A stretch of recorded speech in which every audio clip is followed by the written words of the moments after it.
일본의 무역 보복에 대해 정부와 기업과 국민이 한마음으로 대응해주고 계신 것에 감사드립니다. 우리는 이번 일을 냉정하게 우리 자신을 돌아보고 대한민국을 새롭게 도약시키는 계기로 삼아야 합니다. 일본의 무역 보복을 극복하는 데만 그치지 않고 일본 경제를 넘어설 더 큰 안목과 비상한 각오가 필요합니다.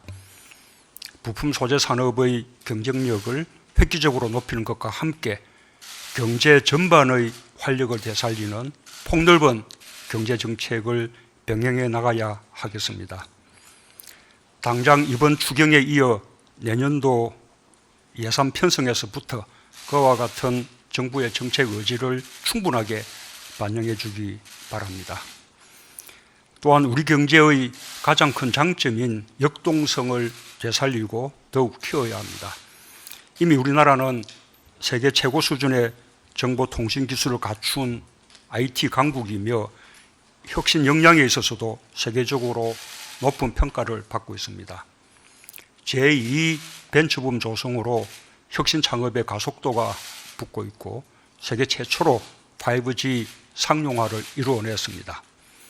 우리가 미래 먹거리로 삼은 시스템 반도체, 전기차와 수소차, 바이오 헬스 등 신산업 분야도 괄목할 만한 성장을 보이고 있습니다.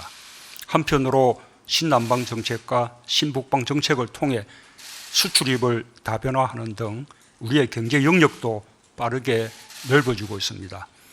이와 같이 혁신 성장에 박차를 가하고 우리 경제의 외연을 넓히는 것이 근본적인 해결책이라고 믿습니다. 일본은 결코 우리 경제의 도약을 막을 수 없습니다. 오히려 경제 강국으로 가기 위한 우리의 의지를 더 키워주는 자극제가 될 것입니다. 이번 일을 겪으며 우리는 평화 경제의 절실함을 다시 한번 확인할 수 있었습니다. 일본 경제가 우리보다 우위에 있는 것은 경제 규모와 내수 시장입니다. 남북 간의 경제 협력으로 평화 경제가 실현된다면 우리는 단숨에 일본의 우위를 따라잡을 수 있습니다. 평화 경제는 남북 관계와 북미 관계에 굴곡이 있다 해서 쉽게 비관하거나 포기할 일이 아닙니다.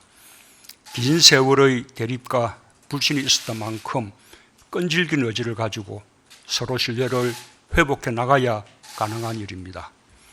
평화 경제야말로 세계 어느 나라도 가질 수 없는 우리만의 미래라는 확신을 가지고 남과 북이 함께 노력해 나갈 때 비핵화와 함께하는 한반도의 평화와 그 토대 위에 공동 번영을 이룰 수 있을 것입니다.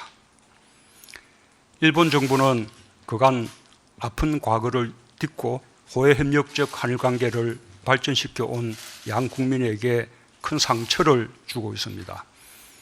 과거를 기억하지 않는 나라 일본이라는 비판도 일본 정부가 스스로 만들고 있습니다. 일본이 자유무역 질서를 훼손하는 것에 대한 국제사회의 비판도 매우 큽니다. 일본은 경제력만으로 세계의 지도적 위치에 설 수 없다는 점을 깨달아야 할 것입니다.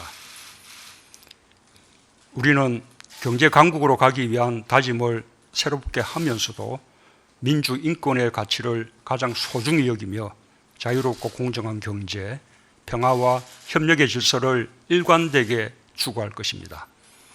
한반도 평화 질서를 주도적으로 개척하며 국제 무대에서 공존, 공영과 호혜 협력의 정신을 올곧게 실천해 나갈 것입니다.